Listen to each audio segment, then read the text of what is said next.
little bit, you know, talking about partnerships, because that's essentially like our entire business is partnerships. And along with, you know, other startups that are building now in immersive technology, you do need to rely heavily on partnerships and going that route. And it's not always clear cut on how to go about them and how to structure those partnerships.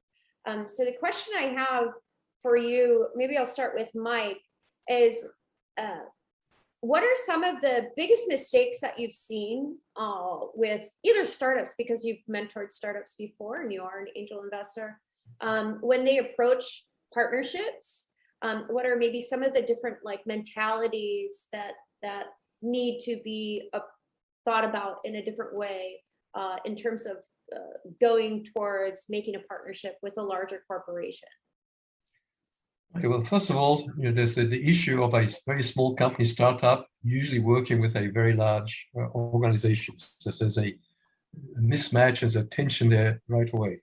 But you know, you have to put content into the word partnership.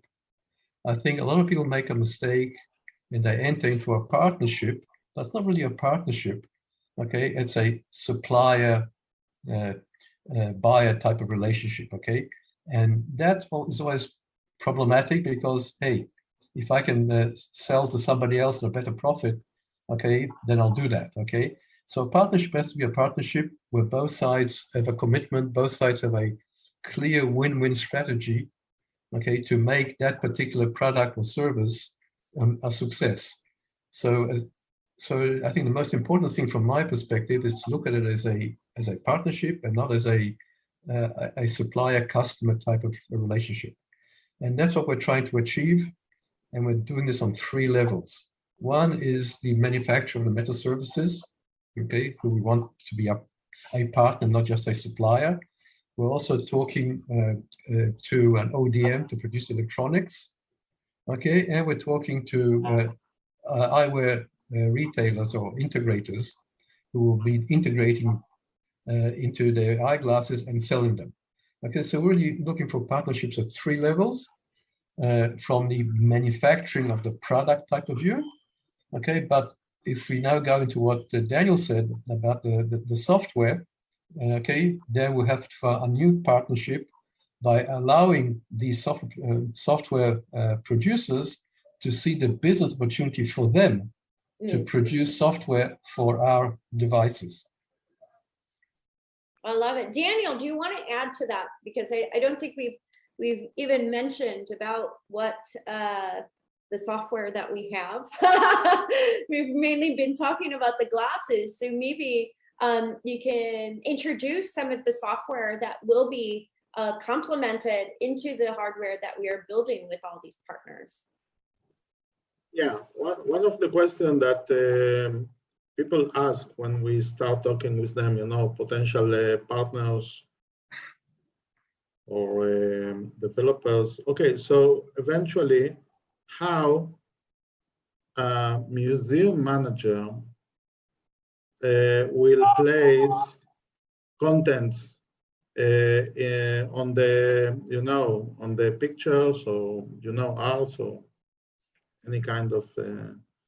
So this is a good question. So our approach is that virtual contents of all kinds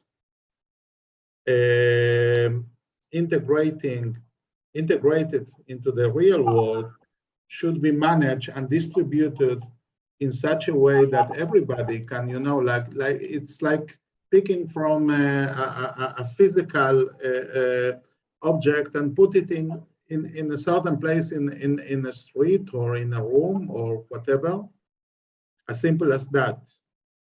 And from the other side, people using these contents through such an application, they want to use it in their own personal way. I mean, if I'm will see as a tourist some information in the Tour Eiffel in Paris, so possibly I will prefer to read it in Hebrew because this is my language. Mhm. And you, Casey, will prefer to have it in English because this is your language. And if I'm a doctor in a hospital, a surgeon, the relevant information will be for me on the patient different than the information that the nurse, which is taking care of, of the patient, will have. So we already created a concept, a very clear concept of such a software, content management platform, allowing to any content provider to place and distribute virtual contents anywhere in the globe. Again, in the streets, in a classroom, in a whatever, in a museum, and to any user to use through a very simple application. So I don't need to, as a user, I don't need to download each time I visit a place a new application or a certain application. Everything should be very simple, very friendly, also for providers, content providers, and also for content users. Mm-hmm. So we are developing such a platform, and which will allow, simple use and simple and friendly use for everybody. I love it.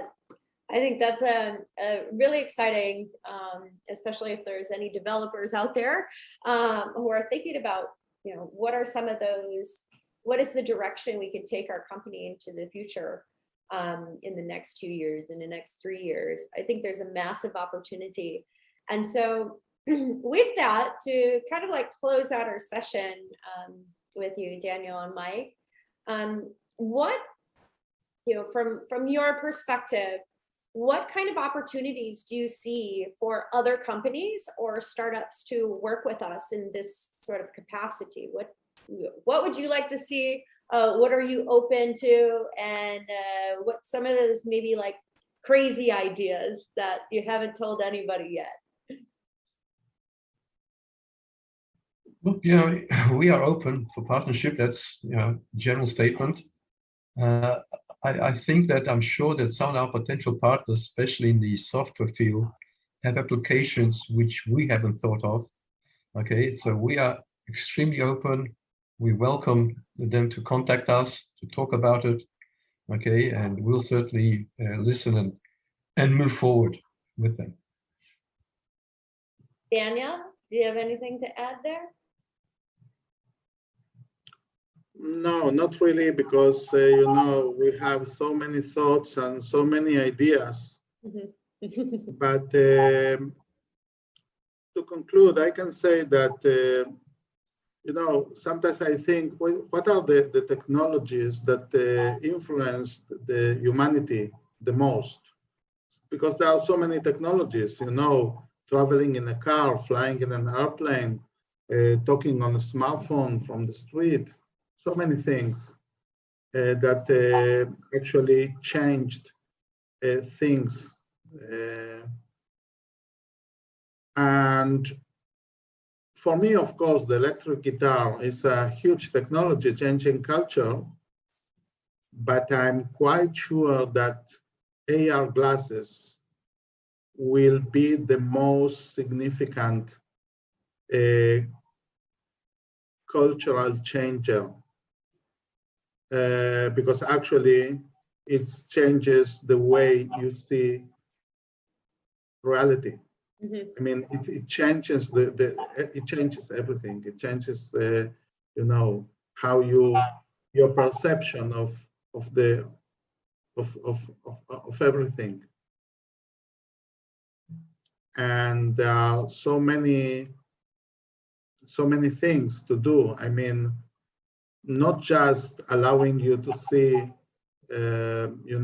contents or get services in the anchored to the real world, but also helping you to get decisions, mm-hmm. Go left, go right, you prefer to see this. I mean, actually, what I think is that eventually AR glasses will change our life the way navigation applications change the way we get from one place to another, making it much more simple, you know, and much more efficient, time consuming, which is a huge thing today, time consuming, how I use my time. Yeah. So I think that we are, you know, it's a huge challenge, but this is a technology that will change everything.